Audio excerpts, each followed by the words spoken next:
You think you know Psalm 23. Everyone does. It's recited at funerals, printed on greeting cards, memorized by children. But what if I told you that beneath its comforting words lies one of Scripture's most powerful declarations of war? Not against flesh and blood, but against the spiritual forces that would steal, kill, and destroy. This isn't just poetry about sheep. This is David's battle cry against fear itself. The Lord is my shepherd, 5 Hebrew words that shatter every lie the enemy whispers about abandonment, scarcity, and death.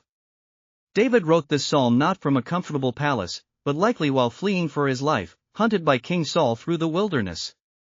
He knew what it meant to walk through valleys where death lurked in every shadow. Yet here, in humanity's darkest moments, he penned words that have comforted billions. But comfort was never the ultimate goal. Victory was. Let's dive into Psalm 23 and discover the shepherd imagery that transforms sheep into warriors, valleys into victories, and death itself into a defeated enemy. This psalm begins with a declaration, "The Lord is my shepherd, I lack nothing." In Hebrew, this is just 5 words, but they contain the entire gospel. Yahweh Roi, the covenant God, is my shepherd. The word Roi doesn't just mean a hired hand watching sheep. It means one who knows each sheep by name, who leads them to the exact pasture they need, who fights off wolves with his own body. This is intimate, sacrificial leadership. David knew shepherding intimately. He killed lions and bears protecting his father's flock. Now he declares that the God of the universe tends him with that same fierce devotion. Listen to these words as if your life depends on them, because it does. He makes me lie down in green pastures, he leads me beside quiet waters, he refreshes my soul. The Hebrew word for makes is strong. It means to cause to rest by force if necessary. Sheep won't lie down unless 4 conditions are met: they're not hungry, not thirsty, not afraid, and not plagued by insects or parasites. The shepherd must create perfect conditions for rest. God doesn't just invite us to rest, He creates the circumstances that make rest possible, even in our resistance. He guides me along the right paths for His name's sake. The word paths refers to well-worn tracks that lead to safety. These aren't scenic routes, they're survival paths carved by generations of shepherds who knew where danger lurked. God's guidance isn't about convenience, it's about keeping us alive. And it's for His name's sake. His reputation is tied to our safe arrival. Then comes verse 4, the verse everyone knows but few truly understand. Even though I walk through the valley of the shadow of death, I will fear no evil. The Hebrew phrase Samaveth literally means death shadow or deep darkness. This isn't just any valley, it's the narrow gorges where predators wait in ambush, where one wrong step means death. But David says I walk through, not around, not over, but through. The only way out is forward, with the shepherd. Here's what most people miss about Psalm 23, it's structured around a massive shift that happens right in the middle. In verses 1 to 3, David speaks about God in third person. He makes me lie down, He leads me, He guides me. But in verse 4, everything changes, you are with me. Why the sudden shift from He to you? Because when you enter the valley of death shadow, the shepherd doesn't send instructions from a distance. He comes down into the darkness with you. The relationship becomes face-to-face, intimate, personal. Now notice the weapons mentioned, your rod and your staff, they comfort me. These aren't decorative items. The rod was a club with knobs or spikes, used to kill predators. The staff had a curved end for pulling sheep from danger and a sharp point for fighting. David finds comfort not in the absence of danger, but in the presence of weapons wielded by one who loves him. Here's another detail almost everyone overlooks. You prepare a table before me in the presence of my enemies. This isn't a picnic. In ancient Middle Eastern culture, sharing a meal created a covenant of protection. God doesn't eliminate our enemies, He feeds us while they watch, declaring His protection over us. The oil mentioned next wasn't ceremonial, it was medicinal.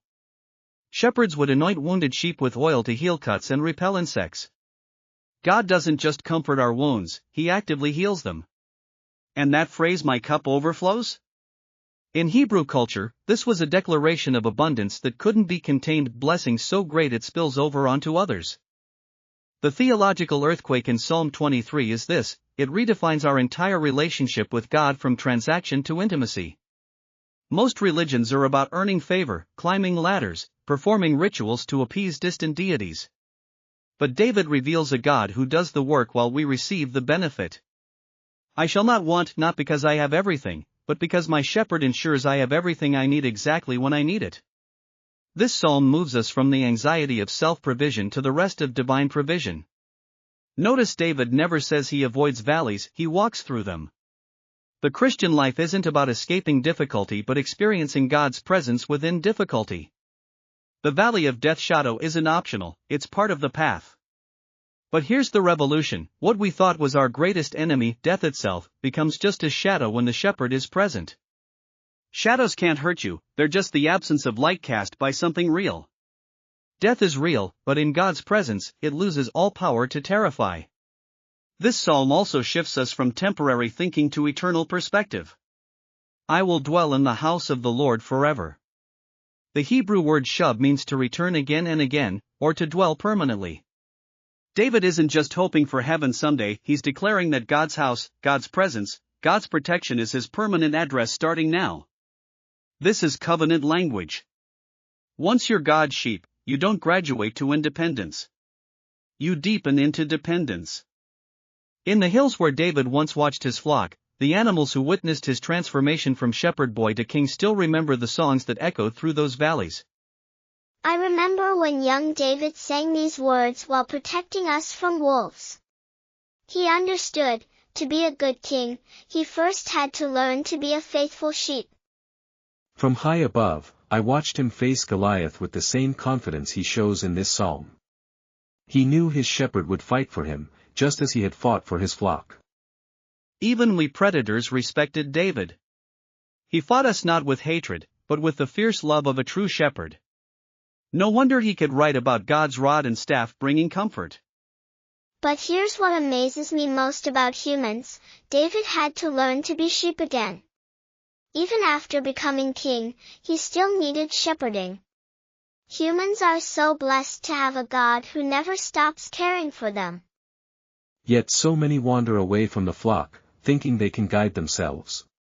If only they understood what David knew: the safest place in the universe is close to the shepherd. Creation groans when humans reject such tender care. We see the valleys they walk through alone, the fear they carry, the provision they miss. David's psalm is their invitation back to safety. So how do we live Psalm 23 in 2024? First, recognize that "the Lord is my shepherd" is a daily declaration, not a one-time decision. Every morning, you choose whether to trust his guidance or insist on your own way. When anxiety whispers you lack everything, Psalm 23 declares, I lack nothing. Not because your circumstances are perfect, but because your shepherd is perfect. Second, when you find yourself in valleys, and you will remember that the goal isn't to escape but to walk through with the shepherd. He doesn't promise to airlift you out of difficulty. He promises to walk with you through it.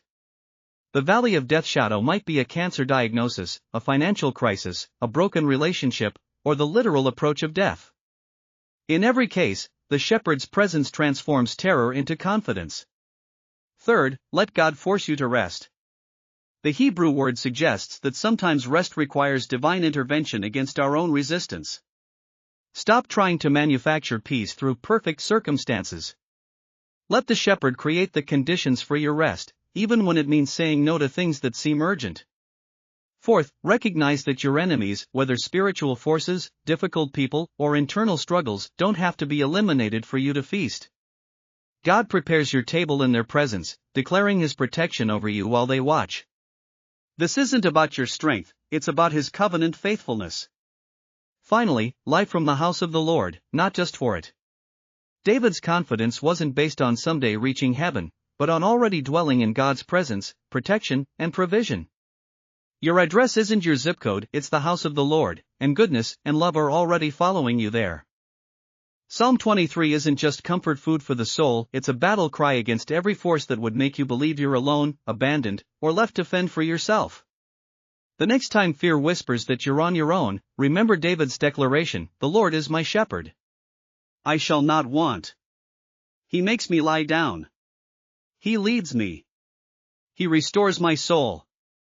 Even in the valley of death shadow, you are with me. Your rod and staff comfort me. You prepare a table before my enemies.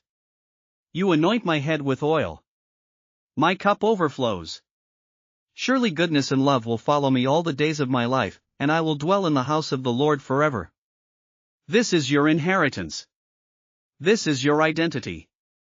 You are not just any sheep, you are his sheep, known by name, loved beyond measure, and protected by the Good Shepherd who gave his life for the flock.